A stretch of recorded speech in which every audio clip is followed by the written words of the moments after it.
Perjalanan panjang seorang manusia yang harus melewati 7 cobaan akhirat setelah kematian.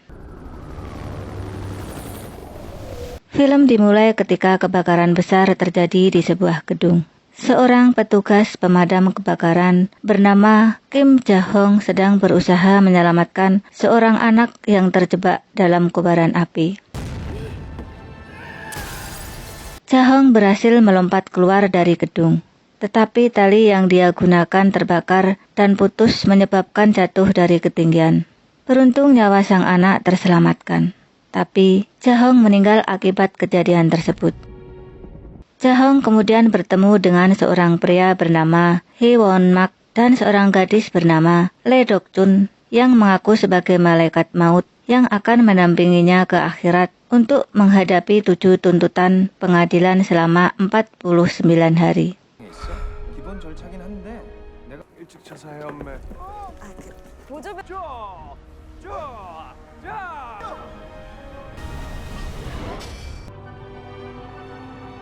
Sesampainya di gerbang akhirat, Ja-hong bertemu dengan Gang Lim yang merupakan atasan Hee Won-mak dan Dok-sun. Gang Lim bukanlah malaikat maut biasa. Dia telah membimbing 47 roh mulia dan berhasil membuat mereka semua berinkarnasi. Saat Dok-sun memasukkan nama Ja-hong di gerbang akhirat, dia terlihat sangat senang mengetahui bahwa Ja-hong adalah roh yang mulia. Dok-sun memberitahu Ja-hong soal itu. Roh mulia memiliki peluang reinkarnasi yang lebih besar dan lebih cepat daripada roh lainnya. Walaupun demikian, Ja-hong masih terlihat bingung dengan kematiannya yang mendadak dan harus meninggalkan keluarganya selamanya. Pengadilan pertama yang harus dilalui Ja-hong adalah neraka pembunuhan. Total ada 7 persidangan yang harus dilalui Ja-hong, yaitu pengkhianatan, kekerasan, kekeluargaan, pembunuhan, kemalasan, kebohongan, dan ketidakadilan. Yang menentukan urutan persidangannya adalah Raja Neraka yang kebetulan akan menunggu mereka di neraka kekeluargaan, namanya adalah Raja Yumra.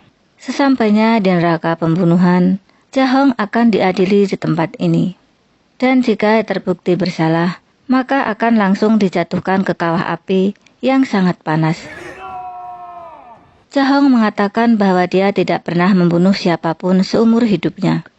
Namun menurut jaksa kematian, dia pernah meninggalkan salah satu rekannya yang terjebak di bawah reruntuhan selama kebakaran. Karena pada akhirnya rekannya itu meninggal, dia didakwa dengan pembunuhan tidak langsung.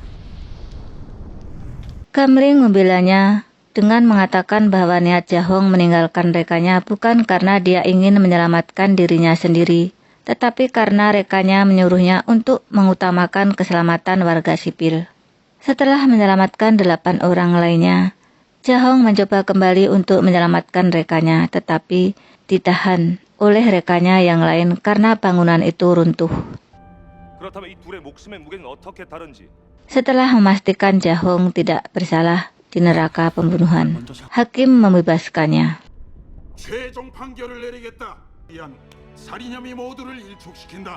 Setelah itu, Ja-hong dan ketiga malaikat maut penjaganya melanjutkan perjalanan menyusuri sungai kemalasan. Dalam perjalanan, Ja-hong bertanya, mengapa mereka ingin membantunya berinkarnasi dengan cepat. Dok-sun mengatakan bahwa malaikat maut juga bisa berinkarnasi menjadi apapun yang mereka inginkan jika mereka berhasil membimbing 49 roh mulia yang berinkarnasi. Ja-hong dan malaikat maut tiba di neraka kemalasan. Di hadapan hakim neraka dan jaksa penuntut kematian, Dok-sun membibirkan kegigihan Ja-hong dan ketekunan selama hidupnya, serta dedikasinya yang tinggi terhadap pekerjaannya sebagai petugas pemadam kebakaran. Hakim tersentuh dan sangat terkesan dengan Ja-hong yang mau bekerja keras sejak dia masih muda.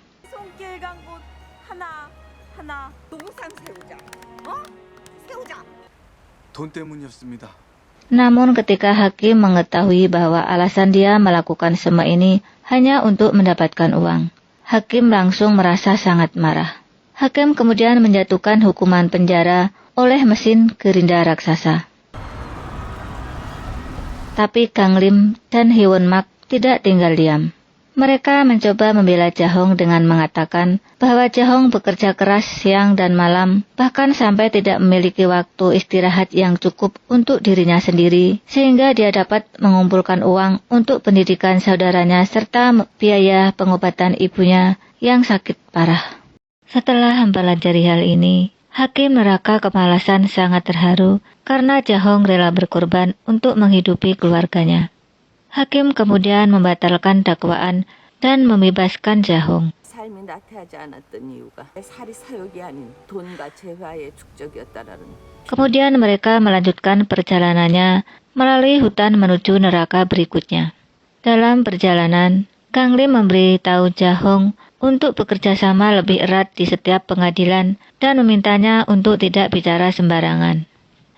Hyewon Mak menambahkan bahwa mereka hanya ingin Jahong berinkarnasi dengan cepat dan ketika dia berhasil berinkarnasi, dia akan mendapatkan keistimewaan, yaitu satu kesempatan untuk berkomunikasi dengan ibunya melalui mimpi. Mendengar ini, Jahong menjadi semakin bersemangat.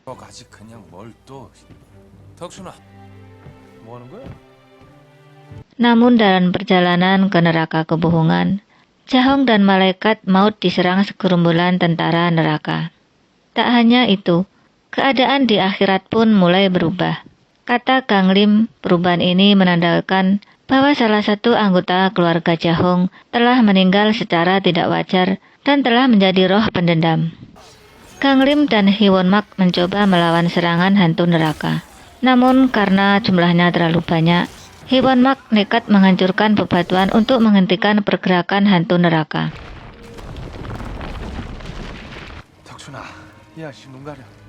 Setelah itu, Kang Lim memerintahkan Hyewon Mak dan Doksun untuk mengawal Jahong ke persidangan berikutnya. Sementara dia akan menyelidiki apa yang terjadi di dunia.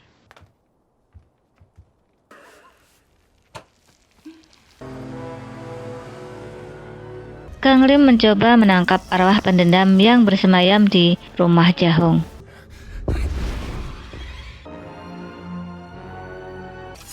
Sementara Hyewon Mak dan yang lainnya bertemu Raja Yumra.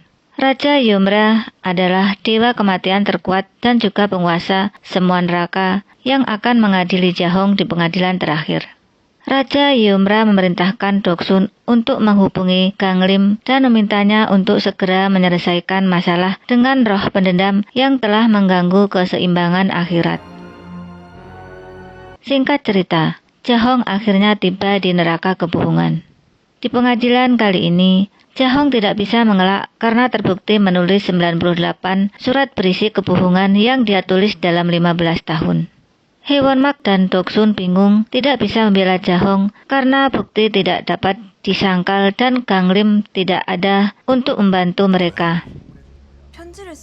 Tapi kemudian, Kang Lim yang menyelidiki arwah pendendam terkait Jahong terhubung secara supernatural dengan Doksun dari dunia manusia untuk membela Jahong. Melalui Doksun, Kang Lim menyatakan bahwa Jahong menulis banyak surat kebohongan kepada ibunya untuk menghiburnya yang sakit parah agar ibunya tidak perlu khawatir tentang apapun dan fokus pada kesehatannya sendiri. Sementara itu, alasan Jahong menulis surat kebohongan kepada putri mendiang rekanya adalah agar gadis itu benar-benar mengerti bahwa ayahnya meninggal saat menjalankan tugas mulia. Nyatanya surat dari Jahong itu mampu membantu gadis itu mengatasi kehilangan sosok ayahnya. Mendengar pembelaan Doksun terhadap Jahong, Hakim Neraka Kebohongan memutuskan bahwa Jahong berbohong bukan untuk menguntungkan dirinya sendiri, tetapi untuk melindungi orang lain. Jahong bebas dari hukuman dan diperbolehkan untuk melanjutkan ke persidangan berikutnya. Sementara itu di dunia manusia, Kang Lim akhirnya mengetahui bahwa adik laki-laki Jahong yang bernama Suhong telah menjadi arwah pendendam. Kang Lim berhasil mengetahuinya. Suhong secara tidak sengaja terbunuh oleh rekannya bernama Dongyeon saat bertugas di militer. Sebenarnya nyawa Suhong bisa terselamatkan jika dia menerima perawatan medis tepat waktu. Tapi atasan mereka bernama Letnan Park malah memerintahkan Dongyeon untuk mengubur Suhong di hutan.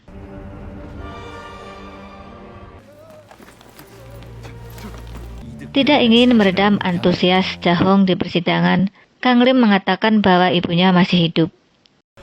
고맙습니다. 고맙습니다. 발견 즉시 소각시키겠지만 대장 내려가고 여기 3일이나 지났어. Kemudian Jahong melanjutkan perjalanannya bersama Hewon-mak dan Doksun. Mereka melewati neraka ketidakadilan dan neraka pengkhianatan dengan mudah. Karena Jahong belum pernah melakukan pengkhianatan dan ketidakadilan dalam hidupnya. Namun Jahong akhirnya mengetahui bahwa Suhong telah meninggal. 아 몰라. 아저씨 동생이 죽었대. 먼 길에 저승 이렇게 홀딱 뒤집히. Di sisi lain, Kang Lim yang sedang menyelidiki lokasi jenazah Suhong bertemu Hewon-mak yang memintanya untuk segera menghancurkan tubuh Suhong karena arwah pendendam mempersulit mereka dalam mengawal Jahong. Hewon-mak dan Kang Lim bertengkar karena Kang Lim bersikeras untuk menangkap roh Suhong meski melanggar hukum akhirat. Kang Lim yang akhirnya mengetahui bahwa Suhong tidak menyimpan dendam terhadap saudaranya, tetapi dendam kepada Dongyeon dan Letnan Park.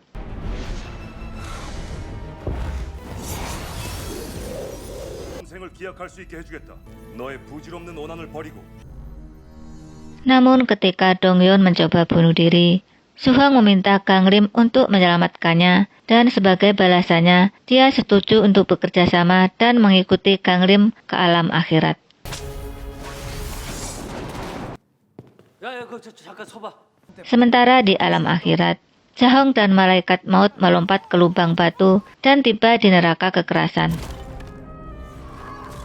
Di neraka kekerasan, Jahong dituntut karena telah melakukan kekerasan kepada Suhong saat mereka masih kecil. Setelah kejadian pemukulan itu, Jahong langsung kabur dari rumah dan tidak pernah kembali. Bahkan ia tidak pernah meminta maaf kepada Suhong dan ibunya hingga akhirnya dia meninggal dunia. Karena tidak dapat mengajukan pembelaan apapun, dia segera dinyatakan bersalah dan akan dihukum. Hewon-mak segera menghubungi Kang Lim di dunia manusia untuk minta bantuan.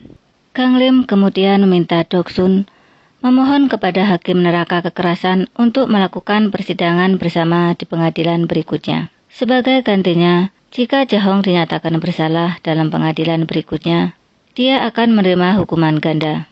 Untuk meyakinkan hakim, Doksun kemudian mengatakan bahwa para wali dari malaikat maut bersedia kehilangan hak istimewa mereka untuk berinkarnasi jika Jahong memang dinyatakan bersalah.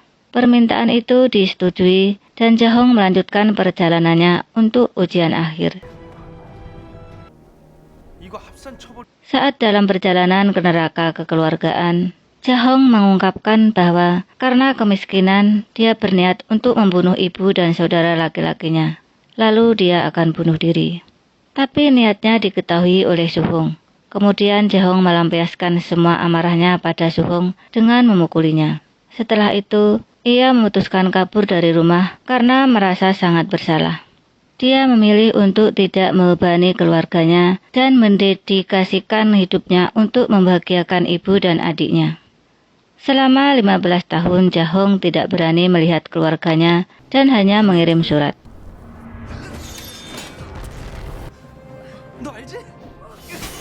Saat Jahong diserang kembali oleh hantu neraka, Kang Lim dan Suhong tiba di pangkalan militer dan menyaksikan ibu Suhong sedang meminta pertanggungjawaban Letnan Park. Melihat ibunya diperlakukan dengan kasar, Suhong sangat marah dan berubah kembali menjadi arwah pendendam dan menyerang pangkalan militer dengan tornado besar yang menghempaskan segalanya.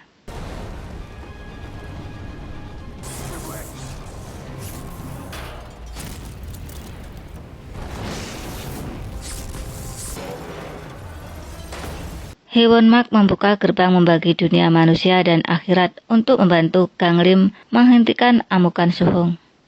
Kang Lim mencoba meyakinkan Suhong bahwa semua yang dia lakukan saat ini akan berdampak langsung terhadap Jahong yang berjuang untuk menebus semua dosa dan kesalahannya di akhirat. Setelah menyadari hal ini, Suhong mulai menjadi lebih tenang dan tidak lagi dalam mode roh pendendam. Sementara itu di akhirat, Jahong yang hanya ditemani oleh Doksun menjalani ujian akhir yaitu pengadilan kekeluargaan.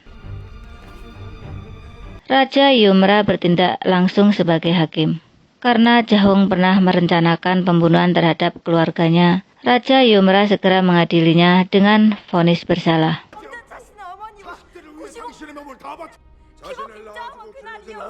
Doksun berusaha mati-matian membela Jahong dengan menjelaskan bahwa dia melakukan semua itu karena penderitaannya.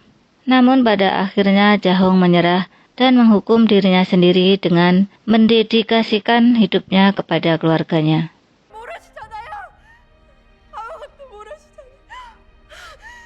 Mendengar pembelaan Doksun, Raja Yumra semakin murka.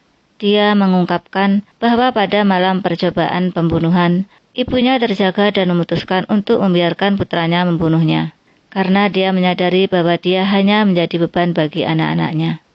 Namun saat Jahong memutuskan untuk meninggalkan rumah, ibunya mengubur kenangan pahit malam itu jauh di dalam hatinya dan berharap suatu hari nanti Jahong akan kembali ke rumah dan mereka bisa bersama lagi sebagai satu keluarga. Jahong yang baru mengetahui bahwa ibunya telah menyembunyikan fakta selama ini, langsung menangis dan menunjukkan penyesalannya. Dia berkata bahwa dirinya memang pantas mendapatkan hukuman berat atas kesalahan dan dosa besarnya terhadap ibunya. Jahong memohon agar Raja Yumra memberinya satu kesempatan untuk berbicara dengan ibunya untuk meminta maaf secara langsung. Namun Raja Yumra yang marah malah menyalahkannya karena Jahong tidak pernah berani bertemu dengan ibunya dan meminta maaf selagi masih hidup. Saat Jahong akan dihukum, ibunya tiba-tiba mendengar suaranya di akhirat. Atas bantuan Ganglim dan Hewonmak, Suhong memasuki mimpi ibunya untuk memberitahunya bahwa dia sudah lulus dari sekolah hukum dan sekarang menjadi hakim. Ibunya sangat senang mengetahui bahwa anaknya kini telah menjadi orang yang sukses. Suhong memberitahu ibunya bahwa kepergian Jahong 15 tahun yang lalu dan tidak berani pulang karena Jahong merasa bersalah. Namun, Jahong selalu mengirimkan uang untuk biaya pengobatan ibunya serta biaya sekolah Suhong. Tak hanya itu, Suhong juga mengetahui bahwa ibunya telah memaafkan Jahong atas kejadian malam percobaan pembunuhan tersebut. Suhong kemudian meminta maaf kepada ibunya karena harus meninggalkannya.